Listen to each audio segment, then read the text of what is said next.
Oke, mari kita langsung masuk ke pembahasan materi kali ini. Kita bakal ngebedah tuntas gimana Interlink benar-benar ngerombak aturan main distribusi token. Kalau kalian pernah ngerasa sistem Web3 yang ada sekarang itu terlalu menguntungkan pihak dalam atau para whale, well, kalian ada di tempat yang tepat. Hari ini, kita akan bongkar gimana Interlink ngebangun ekonomi digital yang benar-benar berpusat pada manusia. Ini bukan cuma teori ya, ini tentang mengubah fundamental cara kepemilikan dan nilai didistribusikan di dunia Web3. Coba bayangin sebentar. Gimana kalau ada sebuah jaringan di mana kekayaan, status, atau koneksi VIP yang kalian punya sama sekali nggak ngasih keuntungan yang nggak adil? Nggak ada jalan pintas. Semuanya murni berbasis partisipasi nyata, bukan sekedar dompet paus yang isinya modal tak terbatas. Itulah pertanyaan inti yang dijawab oleh Interlink. Dan menariknya, jawaban mereka ini bukan cuma sekedar obrolan filosofis, tapi udah ditanamkan langsung ke dalam arsitektur dasar sistem mereka. Coba kita bandingin sebentar dengan model yang udah sering kita lihat. Industri Web3 belakangan ini jujur aja sering banget mengulangi kesalahan dari pasar modal tradisional kan? Kita udah hafal banget polanya. Alokasi besar buat orang dalam, putaran pendanaan privat yang eksklusif, sampai pre-sale institusi yang udah nyedot nilai ekosistem bahkan sebelum jaringannya dibuka buat publik. Nah, Interlink bener-bener nolak model usang kayak gitu. Mereka nawarin akses yang 100% setara. Cuma ada satu cara buat dapat kepemilikan, berpartisipasi sebagai node manusia yang terverifikasi. Nggak ada pengecualian. Masuk ke bagian pertama kita, fakta distribusi. Ini adalah deklarasi yang sifatnya mengikat. Buat mastiin ini bukan cuma janji manis, Interlink punya batasan yang sangat ketat soal ekstraksi nilai oleh pihak dalam. Foundation mereka bahkan nggak punya tokennya loh. Aturannya mutlak. Nggak ada ICO, nggak ada IDO, nggak ada deal-deal rahasia buat institusi. Dari hari pertama, satu-satunya pihak yang nerima token baru itu murni cuma para penambang, alias node manusia. Ini benar-benar sebuah perubahan paradigma yang masif. Filosofi intinya diringkas sempurna lewat kalimat ini. Di ekosistem ini, status kalian sebagai warga negara dari negara maju nggak ngaruh sama sekali. Koneksi elit kalian nggak bakal ngasilin alokasi jalur belakang. Dan yang paling penting, nggak peduli segede apapun modal yang kalian punya, kalian nggak bisa ngelewatin syarat wajib buat berpartisipasi secara nyata sebagai manusia yang terverifikasi. Semua orang, tanpa terkecuali, masuk lewat pintu yang persis sama. Lanjut ke bagian kedua, mesin 2 token. Ini dia yang jadi motor penggerak jaringannya. Filosofi yang sekeren tadi tentu butuh mesin yang sama canggihnya. Di satu sisi ada token Genesis yaitu ITLG dengan total supply 100 miliar yang cuma bisa dicetak lewat penambangan node manusia. Di sisi lain ada token infrastruktur yaitu ITL dengan supply yang jauh lebih langka, cuma 10 miliar. Desain cerdas ini sengaja memisahkan antara reward partisipasi langsung dengan ekonomi penyelesaian lapisan dasar. Dan alur kronologis dari ekosistem ini benar-benar logis dan luar biasa. Ibaratnya gini, kalian nggak bisa tiba-tiba langsung beli emas. Pertama, kalian harus dapatin beliungnya dulu, lewat partisipasi nyata kalian sebagai manusia. Nah, beliung ini adalah ITLG. Setelah itu, kalian pakai beliung tersebut dengan cara men-staking ITLG kalian. Baru deh setelahnya, kalian bisa menambang emas dari ekosistem ini, yaitu ITL.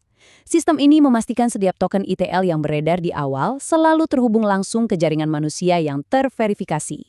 Masuk ke bagian ketiga, memahami utilitas ITLJ, aset fondasi utama kita. Sekarang kita bedah lebih dalam aset fondasi pertama ini, ITLG. Ini tuh bukan cuma sekedar lencana partisipasi digital yang diem doang di dompet kalian. Ini adalah aset yang super dinamis. Punya ITLG berarti kalian pegang tiket VIP. Mulai dari dapat diskon biaya trading di DX, akses ke ekosistem kurator, sampai punya kekuatan buat ikut serta dalam tata kelola. Bisa dibilang, ITLG ini adalah tulang punggung sejati dari keterlibatan pengguna di Interlink. Lanjut ke bagian keempat, ITL, sang aset universal dan token infrastruktur jaringan. Kalau ITLG tadi adalah kunci masuknya, maka ITL ini adalah mesin industri berat yang menggerakkan seluruh Interlink chain. Ingat baik-baik angka ini ya, 10 miliar. Itu adalah batas maksimal supply total untuk ITL. Kalau kita ngelihat peran besarnya di jaringan, kelangkaan supply ITL ini jadi faktor yang sangat krusial buat kita pahami. Terus kenapa ITL ini sangat berharga? Jawabannya ada di utilitasnya yang luar biasa padat. ITL bukan cuma sekedar bensin buat bayar gas fee atau jaminan yang di-stake sama validator buat ngamanin jaringan. Nggak cuma itu, ETL ini bertindak sebagai mata uang cadangan yang dipasangkan dengan setiap token bisnis. Lebih dari itu, token ini adalah jembatan yang mulus ke dunia keuangan tradisional. Kebayang nggak, ETL terintegrasi dengan titik pembayaran Visa dan Mastercard secara global dan bahkan terkoneksi dengan jaringan perbankan tradisional kayak SWIFT dan ACH. Pastinya, desain yang bagus harus siap ngadepin tantangan di masa depan. Meskipun staking ITLG jadi satu-satunya cara awal buat dapat ITL, protokol ini dengan cerdas nyisiin ruang untuk fleksibilitas. Saluran penerbitan baru di masa depan emang bisa aja ditambahin. Tapi ada tapi yang gede banget nih. Semua itu harus transparan, diatur oleh tata kelola on-chain dari komunitas, dibatasi oleh emisi bersih, dan yang paling penting mutlak harus punya alasan yang kuat berdasarkan kebutuhan nyata ekosistem. Oke, bagian kelima, mekanisme keseimbangan ekonomi. Kita akan bahas tokenomics-nya. Punya aset dengan utilitas tinggi aja tuh nggak cukup. Kita butuh sistem kontrol yang solid. Makanya jaringan ini pakai yang disebut saluran pembakaran atau burn channels. Konsepnya mirip Ethereum setelah upgrade mereka, di mana biaya dasar dari setiap gas fee, sebagian biaya swap AMM, dan penalti validator itu bakal dihancurkan secara permanen. Artinya apa? Penggunaan nyata di lapangan secara harfiah bakal mengubah token ini jadi aset yang deflasi. Nah, selain dibakar, ada juga mekanisme pengambilan nilai. Gini cara kerjanya. Setiap kali ada transaksi, sekian persen nilainya bakal dialirkan kembali ke liquidity pool atau AMM. Karena setiap token bisnis itu selalu dipasangkan dengan ITL, proses ini secara otomatis bakal terus-menerus mengunci pasokan ITL tambahan ke dalam cadangan. Efeknya, ini nyiptain tekanan beli organik yang nggak pernah putus dari aktivitas ekonomi real di dalam jaringan.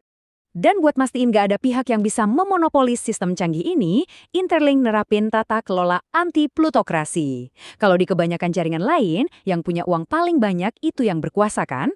Nah, di sini beda. Kekuatan suara kalian itu dihitung dari kombinasi berapa banyak ITL yang kalian stake, ditambah bobot identitas manusia kalian yang diverifikasi oleh ID Interlink. Kalian nggak bisa asal beli kendali jaringan pakai uang, karena verifikasi manusia adalah jangkar utamanya.